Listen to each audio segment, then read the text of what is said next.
A sorority and a campus is heartbroken after two students were killed in a hit-and-run crash.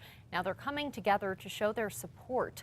Brianna Hillard, a senior nursing major at UNM, was a member of the Pi Beta Phi house. She was killed late Friday night in a car wreck. Another Pi Beta Phi sister is in critical condition. The University of New Mexico's Dean of Students says the other person killed was also a student at the school. Police say Joshua Leal was speeding in a stolen pickup up Rio Grande when he T-boned the car the students were in. Leal and his 16-year-old passenger fled but were later caught by police. Students released balloons in Hillard's memory and sang a song to remember her yesterday. Throughout the day Saturday, people were coming and going, showing their support. Well, I think it just, demonstrates, how tight and how closely knit the Lobo community is. And everybody on scene is pretty rocked. It's a horrible scene.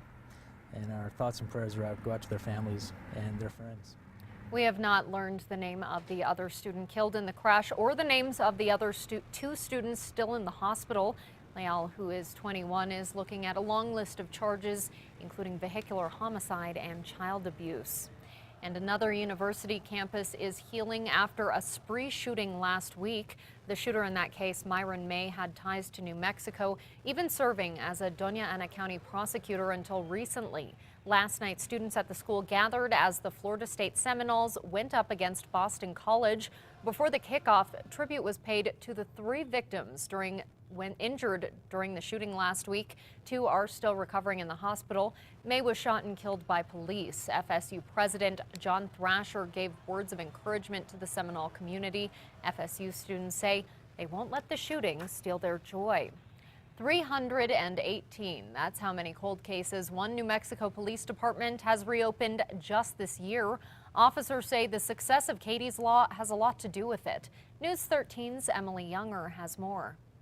They're decade-old rape and murder cases that have haunted the state for years, like the killing of Susan Laporte and the strangling of Maria Padilla, both in 1985.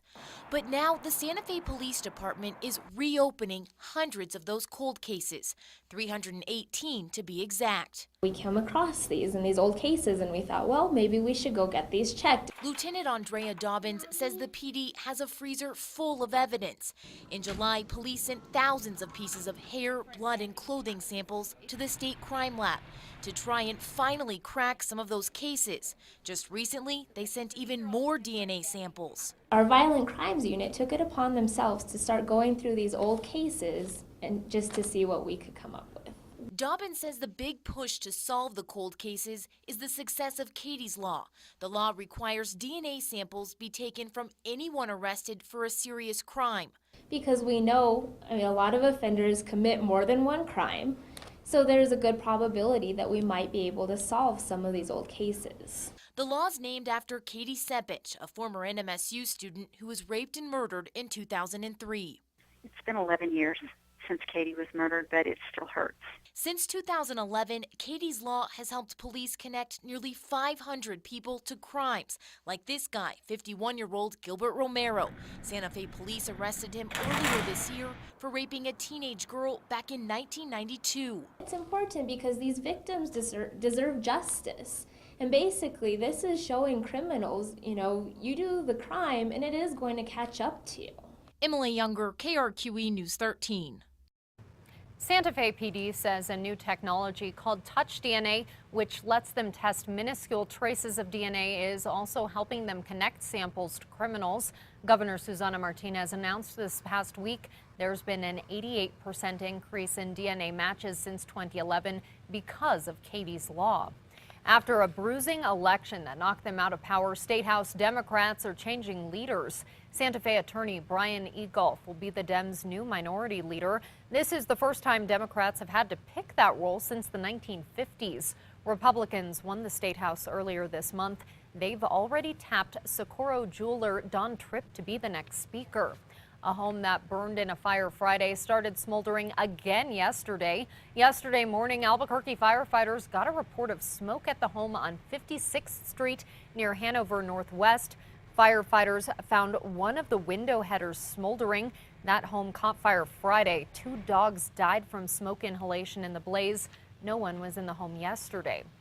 Things were a little slick on the roads in northwest Albuquerque. An oil spill on Montano at Coors caused a bit of a backup yesterday afternoon. Albuquerque Fire Department poured some sand over the oil to soak it up. Police told us they didn't know how it got there. Well, this is the first weekend you can watch a documentary about a New Mexico landfill at the center of an urban legend. Atari Game Over was just released for free on Xbox Video. It's the story about thousands of Atari games buried in an Alamogordo landfill in the 1980s following the release of E.T., a game so bad it nearly killed off the video game industry. That burial was considered an urban legend until earlier this year when filmmakers dug up a treasure trove of those games.